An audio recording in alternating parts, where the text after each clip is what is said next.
physique quantique souligne que l'univers n'est pas vraiment divisé en deux parties, l'une étant un royaume matériel et l'autre un royaume d'énergie. La physique quantique révèle que tout est composé d'énergie. Ce que nous percevons comme de la matière est en réalité une illusion composée d'énergie et de lumière. Il n'y a rien de vraiment physique. Ce que ça signifie, premièrement, un fait simple. Quand les physiciens ont commencé à étudier l'atome, ils ont découvert qu'il contenait des protons, des neutrons et des électrons. Ils se sont demandé de quoi étaient composées ces particules et ils ont découvert les quarks. Ils ont étudié de quoi étaient faits les quarks. Et les physiciens ont découvert que ce qui se trouvait au cœur d'un atome n'avait rien de matériel. C'est un tourbillon d'énergie. C'est un puissant champ d'énergie. Tous les atomes sont des champs d'énergie. Ce qui est incroyable, c'est que ces mêmes atomes constituent ce que nous sommes. Nous nous percevons comme des structures physiques, mais d'après la physique quantique, nous sommes des tourbillons d'énergie. Imaginez qu'une cellule soit comme un téléviseur, et que les ondes environnantes sont comme un signal capté par l'antenne du téléviseur. Par conséquent, les cellules répondent à ce signal.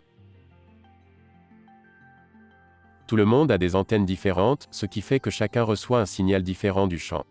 Le champ quantique, c'est le nom que donnent les physiciens au champ d'énergie dans lequel nous vivons. Nous faisons tous partie du champ, mais chacun de nous n'en reçoit qu'une partie spécifique. Différent de tout le monde. Personne ne partage les mêmes récepteurs. C'est pourquoi nous ne pouvons pas partager des cellules, des organes ou des tissus organiques.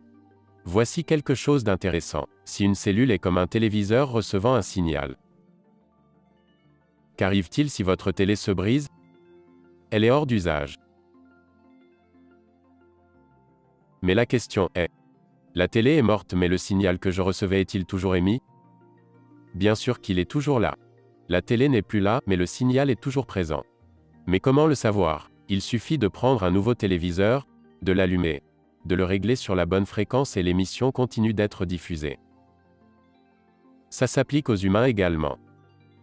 J'ai une identité grâce à un ensemble de récepteurs qui captent un signal environnant. Si je meurs, je ne capte plus rien. Et pourtant, mon signal existe toujours, mais il n'y a plus de téléviseur pour le diffuser. Si dans le futur, un embryon se présente avec le même ensemble de récepteurs que j'ai, me voilà de retour en ligne, mais dans un téléviseur différent.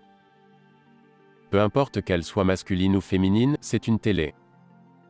Et si elle est noire, blanche, marron, rouge ou jaune? Peu importe, c'est une télé. Ce n'est pas qui vous êtes, car vous êtes le signal. Pour finir, il est important de savoir que le personnage que vous exprimez dans cette vie est renvoyé à la source. Car votre conscience ne reste pas dans votre cerveau. Contrairement à l'électroencéphalographie, la magnétoencéphalographie lie l'activité de votre cerveau avec des capteurs qui ne touchent pas votre tête. C'est un concept très important à comprendre. Vos pensées ne sont pas dans votre tête. Elles sont diffusées dans le champ quantique. Et comme le disait Einstein, le champ est le seul organisme directeur de la particule, de la matière. En prenant en compte tout ça, nous pouvons dire que votre biologie est une expression de la matière issue du champ qui lui a donné forme. Un champ qui existe, que vous soyez ici ou non. Soudainement, les anciennes histoires de la spiritualité se conforment avec la science moderne de la physique quantique. Vous êtes un champ, vous êtes un esprit. Vous êtes plus que ça. Nous devons comprendre cela, car c'est le premier pas vers notre propre responsabilisation.